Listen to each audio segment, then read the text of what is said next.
Hello friends, তোমরা সবাই কেমন আছো? আশা করছি তোমরা সবাই খুব ভালো আছো আর আমিও ভালো আছি।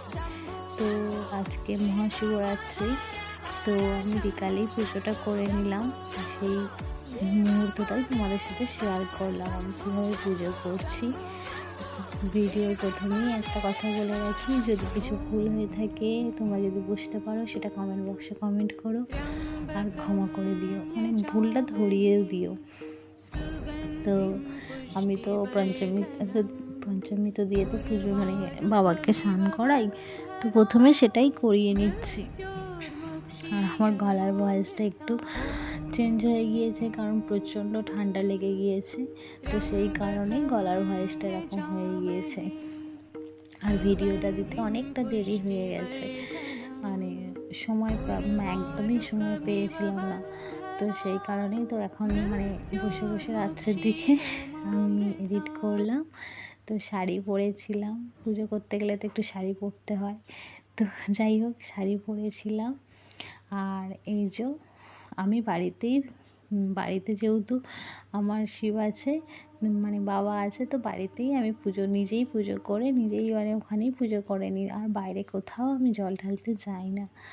তো আমি এইভাবেই পুজো করি, প্রত্যেক সোমবারেও আমি এইভাবেই পুজো করি, আর তাই আমি এইভাবেই পুজো করে নিলাম।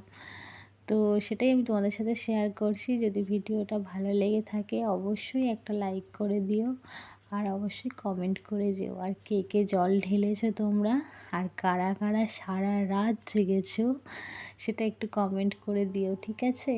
আমি তো রাত জাগতে পারি না, মানে পারি, কিন্তু আমার এখানে রাত জাগার মতো কিছু নেই। একা একা রাত জাগতে গেলে তো ঘুম পেয়ে যাবে।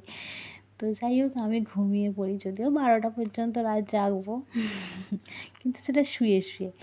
অনেকে আছে, অনেকে মানে গ্রামের দিকে হয় না, মানে ফাংশান হয়, নাচ গান আবৃত্তি কবিতা এইসব যা কিছু হয়, অনুষ্ঠান হয়, তো সেই কারণে তারা অনেকে বসে দেখতে যায়, রাত জাগে ওখানে। বাট আমার তো এখানে রাত জাগার মতন কিছু অনুষ্ঠান হচ্ছে না। হ্যাঁ হচ্ছে, যদি হয় সেটা শঙ্কর মঠে হয়।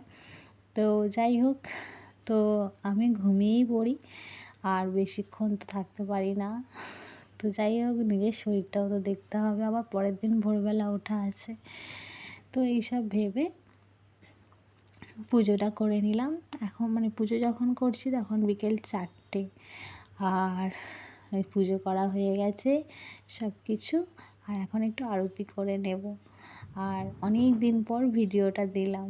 তোমাদের কার কার পুজো মানে জল ঢালা হয়ে গেছে বাবার মাথায়? অনেকে মন্দিরেতে জল ঢালতে যায়, যদিও ছোটোবেলাতে আমি মানে পুজো সেইভাবে শিবরাত্রি করিনি, কারণ করতে দিত না আমার বাপি, একদমই করতে দিত না। বিয়ের পরেই শিবরাত্রিটা তুলেছি। আর তখন মায়ের সাথে আমার বাড়ির ফুলি দিদি বলে একজন আছে, ফুলি দিদি, তাদের সাথে আমি যেতাম, গিয়ে জল ঢেলে দিতাম তাদের সাথে আমাদের শিব মন্দিরেতে। তো তখন কোনো উপোসে থাকতাম না, এসে আবার খেয়ে নিতাম, কারণ বাপি একদমই করতে দিত না। আর এটা বিয়ের পরে শিবরাত্রিটা তোলা। তো এখন ওই যে বড়মশাইয়ের মানে না খেয়ে থাকলে যেহেতু আমার শারীরিক প্রবলেম হয়, অনেক কিছুই প্রবলেম হয় শরীরের মধ্যে, তো সেই জন্য না খেয়ে থাকাটাও আমার বারণ আছে ডাক্তারের কাছ থেকে। তো যাই হোক, আমি তবু অনেক চেষ্টা করেছিলাম সন্ধেবেলা পুজো করার, কিন্তু বড়মশাই খুব বকাতে বিকালেই পুজো করে নিলাম। তারপরে পুজো টুজো করে চরণের টাকা খেয়ে আর জল খেয়ে নেব, কারণ খুবই বকাবকি করছে যে তোমার শরীরটা খারাপ হয়ে গেলে কে দেখবে। সত্যি তাই, দেখার মতন কেউ নেই। তো সেই কারণেই পুজো করে নিলাম, আর সেই মুহূর্তটা তোমাদের সাথে শেয়ার করছি। যদি ভালো লেগে থাকে আমি আবারও বলছি, প্লিজ একটু লাইক করে দিও। আর ছেলেকে বলেছিলাম তুই কিন্তু ভিডিওটা করে দিবি। ছেলেও বলেছে শিবরাত্রি করবে, কিন্তু আগের দিন থেকে ওর এতটাই শরীর খারাপ, ও বেচারি করতে পারলো না, তাই ওকে বললাম নেক্সট বছর করে নিবি।